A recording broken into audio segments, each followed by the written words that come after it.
Violentos enfrentamientos en Culiacán a lo largo de todo el día, en los que hubo por lo menos 2 militares heridos. Los virtuales combates comenzaron desde la madrugada y se prolongaron durante todo el día. Fue tal la magnitud de los enfrentamientos que se cancelaron las clases en la capital del estado. Estos enfrentamientos comenzaron en Sinaloa hace ya muchos días atrás, primero con el asesinato de varios operadores del Mayo, la semana pasada siguieron en la sierra, en toda la zona de Badiraguato, ahora en Culiacán y toda el área suburbana.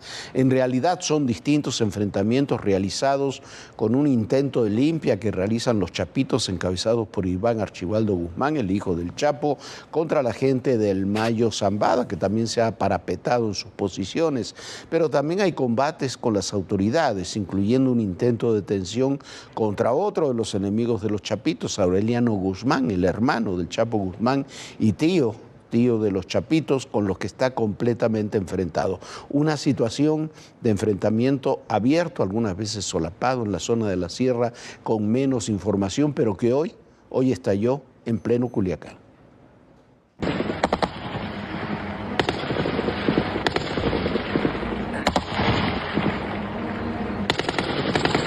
Culiacán vivió otra jornada violenta. Sí. ¿Para Culichi? ¿Para Culichi, ¿cuándo van? ¿Para Culiacán? Sí, estamos con que se bajen porque hay muchos amarres y ustedes saben. ¿Para regreso? Ustedes mandan, viejo, nomás no estamos subiendo para decirle. Aquí no... Desde la madrugada comenzó la movilización de grupos armados. Se trata de facciones antagónicas del cártel de Sinaloa. Por un lado, los chapitos, encabezados por Iván Archibaldo Guzmán, y por el otro, gente de Ismael El Mayo Zambada, que desde que fue puesto en custodia de la justicia en Estados Unidos, su grupo enfrenta una serie de agresiones. Alá, se agarraron. Es que ya se están metiendo los chapos para allá con el Mayo, pues. Ante los enfrentamientos y llamadas de emergencia que alertaban convoyes con decenas de unidades en varios puntos del municipio, militares y fuerzas estatales reforzaron recorridos de vigilancia por aire y tierra. En la región de La Campiña, un comando se enfrentó al personal del ejército. 2 militares quedaron heridos. Horas después, la Secretaría de Seguridad informó que uno de ellos murió debido a la gravedad de sus lesiones. Por precaución, la Secretaría de Educación Pública y Cultura de Sinaloa suspendió las actividades escolares en La Campiña y sus alrededores. A esta medida se unió la Universidad Autónoma de Sinaloa en la Unidad Regional Centro, mientras la mayoría de los comercios de la zona centro bajaron sus cortinas. Medios locales informan que las balaceras entre hombres armados llegaron hasta la localidad de Pericos en Mocorito, Guamúchil, Quilá y Costa Rica. ¿Hoy? ¿Hay una gasolinera? Además, se denunció el despojo de al menos 12 vehículos, así como bloqueos sobre la carretera federal 15. Fue en ese punto donde encontraron a una persona sin vida. El gobernador Rubén Rocha pidió a los ciudadanos mantener la calma, si pueden, no salir de sus casas, aunque minimizó la magnitud de la violencia. En estos momentos tenemos tranquilidad. Se puede perfectamente circular, hay negocios que cierran y que toman su decisión, lo pueden hacer porque son los dueños del negocio, pero no hay una situación tal que nos obligue o nos lleve a tomar medidas drásticas. Por la tarde, las autoridades estatales informaron que la situación estaba controlada. Tras la captura del Mayo, a finales de julio, se incrementó la violencia por los reacomodos en estructura del cártel de Sinaloa. Las disputas entre las distintas facciones como los Chapitos, gente de Ismael Zambada y Aureliano Guzmán El Guano, sumando a los operativos del ejército contra estos criminales, provocó que Sinaloa esté en alerta constante. Por lo pronto, la audiencia programada para este lunes 9 de septiembre de Ismael Zambada García en la Corte Federal del Paso, Texas, fue cancelada luego de que el Mayo aceptó su traslado a Nueva York. Y bueno, lo cierto es que yo no entiendo cómo nos pueden decir que la situación está controlada o está en calma, cuando es evidente que no está ni controlada ni en calma, porque son enfrentamientos que se vienen sucediendo en distintas partes del estado y que se van trasladando de una región a la otra y que ya llegaron a la capital y son violentos, con muertos, con una cantidad de negocios cerrados, clases suspendidas. Eso es lo que está sucediendo. Lo que hay es un enfrentamiento entre los dos grupos que formaban el cártel de Sinaloa, que como tal debemos insistir que ya como tal, como un solo cártel, ya no existe. Enfrentamientos también con Aureliano, enfrentamientos con las autoridades, ataques a fuerzas militares. Hay innumerables cantidad de versiones sobre lo que está sucediendo realmente en el Estado. E insistimos en un punto, esto apenas comienza, porque el Mayo, que tendría que haber comparecido hoy en El Paso, será trasladado entonces a Nueva York. No hay fecha para eso, pero tendrá su comparecencia en cuanto sea trasladado allá a la corte de Brooklyn. Los primeros días de octubre, el propio 1 de octubre, es la comparecencia de Joaquín Guzmán López y de Ovidio Guzmán López. Eso será en Chicago, y después está la comparecencia del Nini, que era su jefe de sicarios, que será creo que en Nueva York también. Pero bueno, tendremos un mes, 15 días, 20 días, donde estarán estos personajes, por supuesto, ahí en el banquillo de acusados, pero también estará México. Y no es el primer caso, ya hay otro caso también muy importante. Bueno, no es otro caso, son muchos los casos que están en este momento poniendo los ojos en el narcotráfico en México. Mientras tanto, ha comenzado ya el juicio contra Rubén Oseguera González. Es el Menchito, es el hijo del líder del cártel Jalisco Nueva Generación, el Mencho. En este proceso que se lleva en la Corte del Distrito de Columbia en Washington, al Menchito lo acusan de más de 100 asesinatos. Incluso lo acusan de haber ordenado el derribamiento de un helicóptero de la Marina y de introducir toneladas de droga a los Estados Unidos. 4 años después de ser extraditado a Estados Unidos, inició el juicio contra Rubén Oseguera González, el Menchito, el hijo de Nemesio Oseguera Cervantes, el Mencho, líder del cártel Jalisco Nueva Generación. Se presentó ante la jueza Beryl Howell en la Corte de Distrito de Columbia en Washington, D.C. Está acusado de manufactura y distribución de sustancias ilícitas, así como por posesión de armas de fuego, incluidos dispositivos destructivos, durante y en relación con uno o más crímenes del tráfico de drogas. La evidencia de la DEA detalla su participación en asesinatos, secuestros y de ordenar el derribo de un helicóptero de la Marina para que él y su padre pudieran escapar de un operativo para capturarlos. Este narcotraficante es considerado uno de los operadores más violentos del cártel. El primer testigo que la fiscalía llamó al estrado es Óscar El Lobo Valencia, ex líder del cártel del Milenio. Lo primero que le pidieron fue si reconocía al acusado. Sin dudarlo, dijo que el Menchito era un número 2 de Nemesio Oseguera, que en ese momento era el jefe de plaza del cártel del Milenio en Puerto Vallarta, Jalisco. Detalló que lo conoció en 2005 y desde entonces observó cómo junto a su padre lideraron las operaciones del tráfico de drogas. Señaló que la ruta principal que usaba el Mencho y el Menchito para el tráfico de drogas era enviarlas por avión a Tijuana, después cruzarlas vía terrestre a California y de ahí distribuirlas a Los Ángeles, Atlanta, Georgia y Texas. Este martes está llamado a testificar Elipidio Mojarro Ramírez, alias El Pilo, operador del cártel del Milenio que se convirtió en informante de la DEA para reducir una sentencia de 20 años por tráfico de drogas. Además, la fiscalía adelantó que uno de los tíos del Menchito declarará en su contra. Se trata de uno de los integrantes de los Queenies, aunque no se reveló el nombre. Al Menchito lo detuvieron en 2015 y fue extraditado en febrero de 2020 a Estados Unidos, donde contaba con una acusación abierta desde 2007. La jueza Beryl Howell, que lleva el proceso del Menchito, es la misma que en 2021 sentenció a 3 años de prisión a Jessica Joana Oseguera González, la Negra, hija de Nemesio y hermana del Menchito. Bueno, aquí hay que tener claridad que el Menchito, aunque le digan así en diminutivo, no está preso por ser el hijo de su padre, del Mencho, de Nemesio Oseguera. Está detenido porque era el segundo al mando del cártel. El cártel Jalisco Nueva Generación es un cártel que se maneja como una suerte de franquicia, pero el corazón del cártel siempre fue una estructura familiar muy firme, muy sólida, y dentro de esa estructura familiar muy firme, muy sólida, el Menchito ocupaba un lugar fundamental.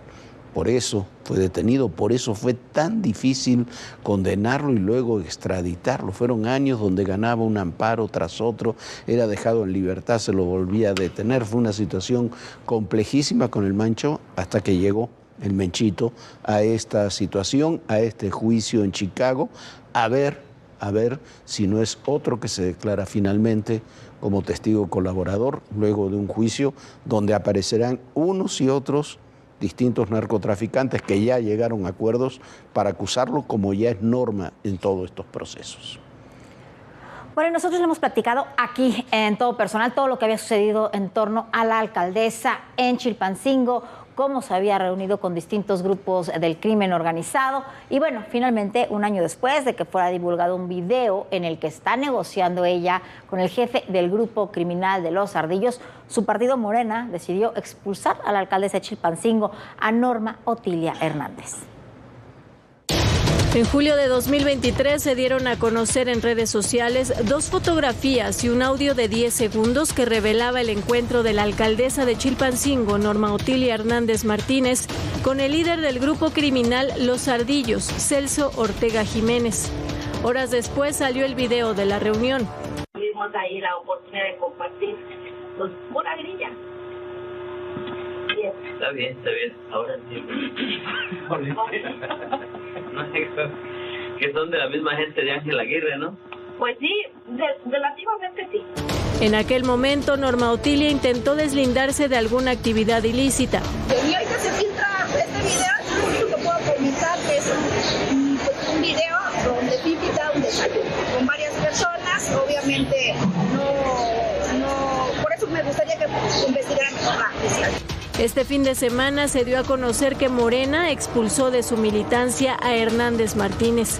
La Comisión Nacional de Honestidad y Justicia de Morena acusó a la alcaldesa transgredir las normas, incumplir las responsabilidades morales y atentar contra los principios y lineamientos del partido, la paz social y el bienestar de la población de Chilpancingo Guerrero. La solicitud de la cancelación de la afiliación de Hernández se entregó el sábado. En conferencia de prensa, la alcaldesa negó que tenga algún pacto con el crimen organizado y pidió que no basen las acusaciones en especulaciones. No hay ningún proceso, quiero comentarles, ningún proceso. ¿Qué pasó? Lo que he dicho, no hay pacto, y me mantengo en esa sintonía. Es una violencia directa, política en contra mía. La expulsión de la alcaldesa Norma Otilia Hernández se da a 25 días de que culmine su administración. Del que somos el primer país exportador. Renunció, ¿por qué? Porque no estaba de acuerdo. La magnitud que ha tenido el narcotráfico mexicano. Las confrontaciones, las reacciones.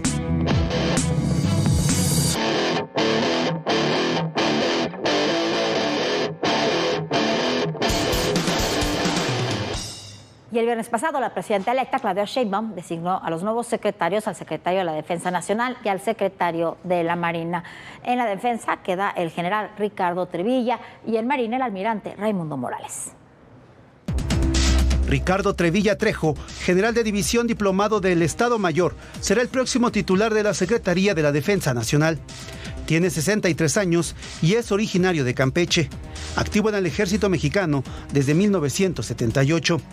Viene a desempeñarse como jefe del Estado Mayor Conjunto de la Defensa Nacional, luego de ocupar diversos cargos como coronel y general en el mismo Estado Mayor. Estuvo al frente de operaciones militares en estados como Coahuila, Chihuahua, Michoacán, Puebla y Ciudad de México.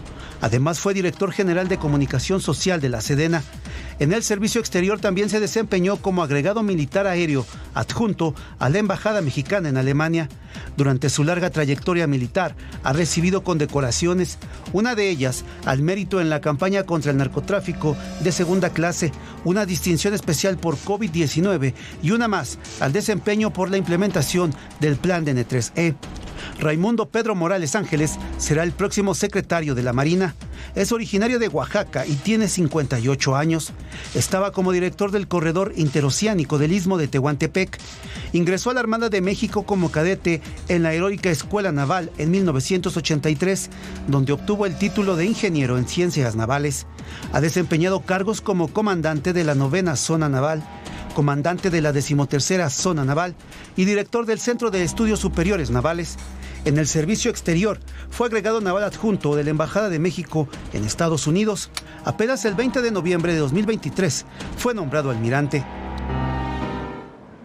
Bueno, ¿qué implican estos nombramientos? ¿Cómo será la Secretaría de la Defensa, la Secretaría de la Marina con Claudia Sheinbaum?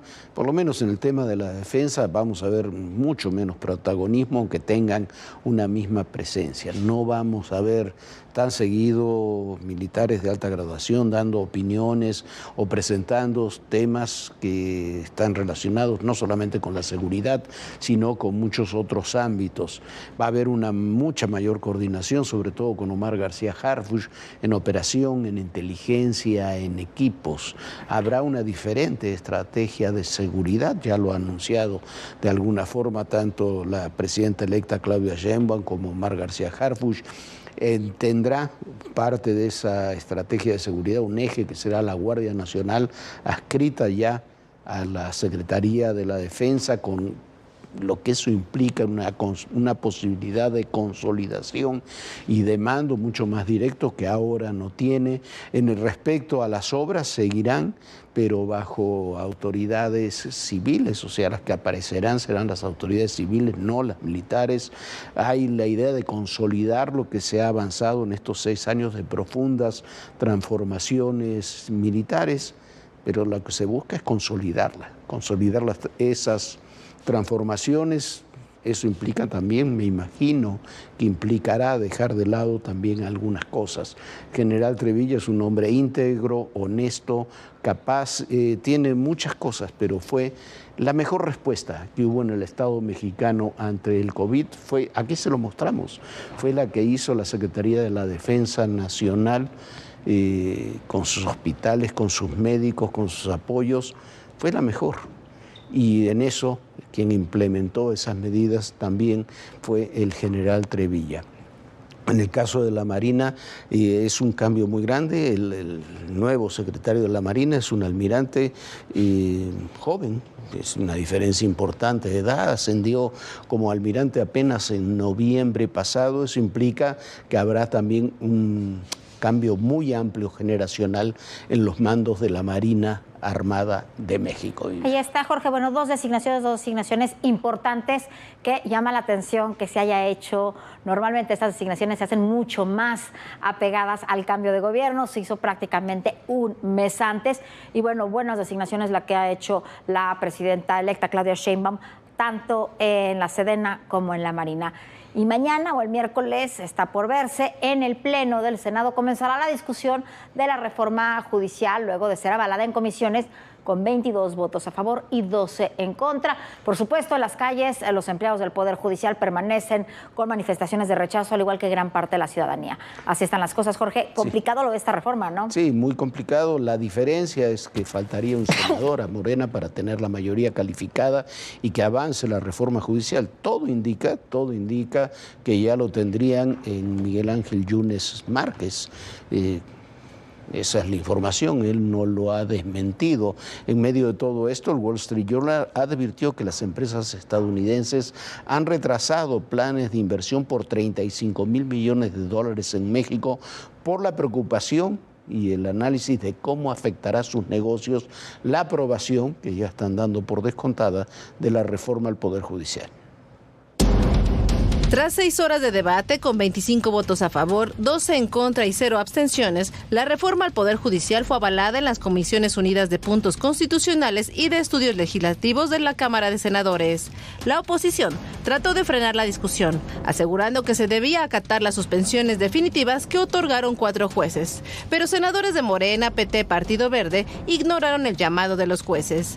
Ya en la discusión, panistas y priistas exigieron detalles de cómo se elegirían a jueces y magistrados. Explíquenme cómo 81 hombres van a poder estar aquí, cómo se van a seleccionar. ¿Van a usar el de Ave María, dame puntería para elegir un ministro. Pensar que vulnerar a jueces y a juezas es proteger a la gente significa que no entendieron el origen de este problema. A esta reforma le faltó diagnóstico y le sobró revancha. Para el oficialismo, la elección de jueces, magistrados y ministros por voto popular será de entre los mejores perfiles. El dictamen pasó al Pleno del Senado. 43 senadores de oposición han confirmado que votarán en contra, mientras Morena y sus aliados tienen 85 legisladores de su lado. Por el momento, la coordinadora del PAN en el Senado, Guadalupe Murguía, indicó que desde ayer no ha tenido contacto con Miguel Ángel Yunes Márquez. Fue citado para fijar su postura y no ha respondido. Y con tecnicismos, aseguran contar con la mayoría calificada para aprobar la reforma.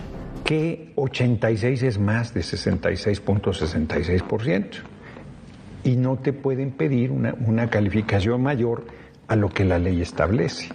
Con el pretexto de que 85 le faltan 3 décimas para hacer el 60. Es el 66%, ¿eh? Si le ponen .66, da 85.3. Entonces, están haciendo trampa. En las calles las protestas continúan. Hoy regresaron los semáforos informativos sobre paseo de la reforma y hubo una protesta más en Niños Héroes. En la Cámara de Diputados cumplen 7 días un campamento de trabajadores del Poder Judicial. Y este domingo, universitarios, empleados del Poder Judicial y sociedad civil en general realizaron una movilización. ¡Senado! ¡Agota! ¡La justicia no se vota! El Pleno de la Suprema Corte acordó mantener el paro de actividades 2 días más. Previo a ello, la ministra presidenta de la Suprema Corte, Norma Piña, dio un mensaje acompañada por consejeros de la Judicatura y otros ministros. Presentó propuestas para un sistema integral de justicia. Aportó 2 documentos que dice parten de un diagnóstico que integra necesidades reales y una autorreflexión. Escuchemos a las víctimas de la violencia y a las personas que dedican su vida a defender los derechos humanos. Escuchemos a los organismos de justicia internacional. La demolición del Poder Judicial no es la vía como se pretende. De acuerdo con el diario The Wall Street Journal, empresas estadounidenses están retrasando sus planes de inversión en México en medio de preocupaciones y análisis de cómo una reestructuración del sistema judicial de México afectaría sus negocios. Pero la presidenta electa, Claudia Sheinbaum, negó que haya costo político por la reforma al Poder Judicial. Reiteró el llamado a inversionistas para que no se preocupen. Por lo pronto, una comisión de Asociación Nacional de Magistrados de Circuito y Jueces de Distrito viajó a Ginebra para participar en la Side Event de la ONU. Alertarán sobre los riesgos de la reforma judicial, que indican amenaza a la independencia del Poder Judicial, los derechos humanos y el acceso a la justicia.